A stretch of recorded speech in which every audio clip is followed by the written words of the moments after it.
Assalamualaikum warahmatullahi wabarakatuh. Sampurasun dulur-dulur pembelajar semuanya. Selamat pagi, selamat siang, selamat sore, selamat malam untuk dulur-dulur pembelajar semua dimanapun dulur-dulur berada.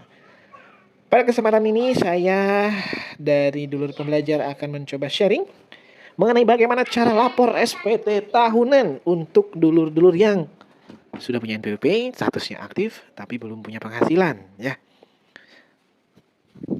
Bagaimana cara laporannya? Baik. Sebelumnya silahkan dulur-dulur ke djponline.pajak.go.id. Nah, di sini dulur-dulur login menggunakan NIK atau NPWP, kata sandi dan kode keamanan. Bagi yang belum memiliki kata sandi dan belum pernah registrasi sama sekali ya, silahkan klik registrasi terlebih dahulu. Pengguna baru klik daftar di sini. Ada tulisan daftar di sini, silahkan diklik untuk registrasi terlebih dahulu. Jika sudah registrasi baru akan bisa login di sini. Dan kalau misalkan dulu-dulu lupa kata sandi, silahkan klik lupa kata sandi terlebih dahulu. Nah, jika sudah memiliki kata sandi, silahkan dulu-dulu masukkan NIK atau NPWP dan kata sandi dan juga kode keamanan. Dan klik login. Setelah klik login, dulur-dulur akan diarahkan ke menu informasi ya, seperti yang ada di layar. Dan untuk laporan, dulur-dulur silahkan klik loop 3 di pojok kanan ini ya. Kemudian klik lapor. Setelah klik lapor, silakan dulur-dulur scroll ke bawah. Nah, supaya mudah, karena dulur-dulur tidak punya penghasilan, menurut kami, dulur-dulur cukup laporkan e-filing saja. Supaya tidak download apapun ya. Toh tidak ada penghasilan. Silakan klik e-filing.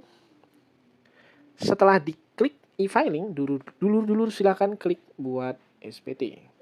Nah, setelah klik buat SPT, nanti akan ada pertanyaan. Apakah Anda menjalankan usaha atau pekerjaan bebas? Nah, dulur kan belum bekerja dan belum usaha nih, jadi nggak ada penghasilan. Jawab aja tidak. Apakah menjalankan kewajiban perpajakan terpisah atau pisah harta? Tidak. Apakah penghasilan bruto yang Anda peroleh selama setahun kurang dari 60 juta rupiah? Ya. Dan klik SPT 1770 SS. Oke. Setelah itu, dulur-dulur silahkan isi formulir tahun pajak, silahkan diisi tahun 2023. Normal, kemudian klik selanjutnya. Nah, di kolom penghasilan, bruto dalam negeri sehubungan dengan pekerjaan. Nah, karena misalkan dulur-dulur belum punya penghasilan ya di tahun 2023 kemarin, silahkan kosongkan saja. Pengurangan nilai sama. Nah, untuk PTKP silahkan diisi sesuai dulur-dulur punya tanggungan ya. Apakah sudah menikah, apakah sudah punya anak, atau misalkan belum menikah dan belum punya anak, silahkan disesuaikan. Ini misalkan sebagai contoh sudah menikah dan belum punya tanggungan, K0 gitu ya. Kemudian scroll ke bawah, klik berikutnya. Nah, ini mah kalau ada penghasilan PPh final atau penghasilan yang dikecualikan dari objek pajak. Nah, misalkan belum ada penghasilan sama sekali ya ini dikosongkan saja. Kemudian klik daftar harta dan kewajiban. Nah, ini silahkan dulur-dulur masukkan total harta yang dulur-dulur miliki. Misalkan motor nilainya berapa, ditambah mobil, ditambah rumah, ditambah kebun, sawah, dan lain-lain yang dulur-dulur punya saja ya.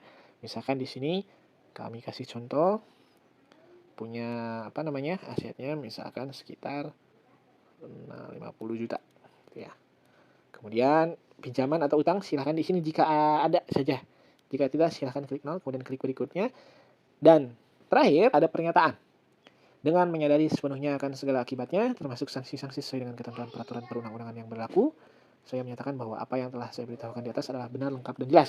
Nah, dicek lagi tuh semua isiannya harus sesuai dengan keadaan sebenarnya. Jika sudah, klik berikutnya. Setelah klik berikutnya, silakan dulur-dulur scroll ke bawah.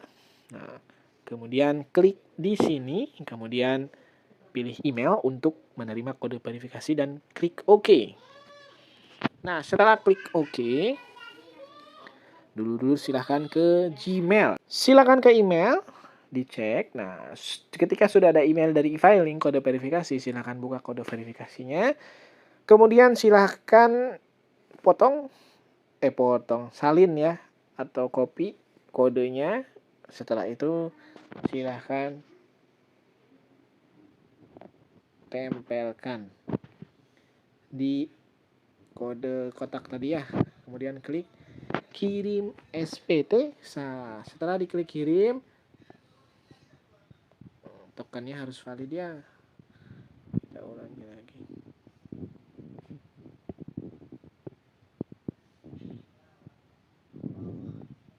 Nah, silahkan ditempel. Nah, setelah itu klik kirim SPT dan berhasil. SPT dulu sudah dikirim. Ini hanya pemberitahuan. Jadi kalau dulu memiliki penghasilan di bawah PTKP, ada pilihan untuk mengajukan permohonan tidak aktif atau non efektif, yang kalau disetujui nanti dulu tidak wajib lapor. Tapi kalau misalkan saya mau aktif saja, saya mau diaktifkan saja, jangan lupa untuk lapor setiap tahunnya ya. Jadi diabaikan saja kalau mau tetap diaktifkan. Setelah itu klik puas atau tidak puas terhadap layanannya. Dan terakhir silahkan cek bukti lapornya, ada di sini ya. Ini dia bukti. Bagus sekali, Masya Allah. Bagus sekali kakak gambarannya. Dan ini dia bukti penerimaan elektronik, bukti kalau dulur sudah lapor SPT tahunan untuk tahun pajak 2023. Dan ini juga masuk ke email di kotak masuk ya.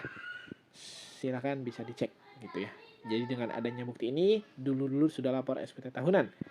Terima kasih, semoga bermanfaat. Assalamualaikum warahmatullahi wabarakatuh.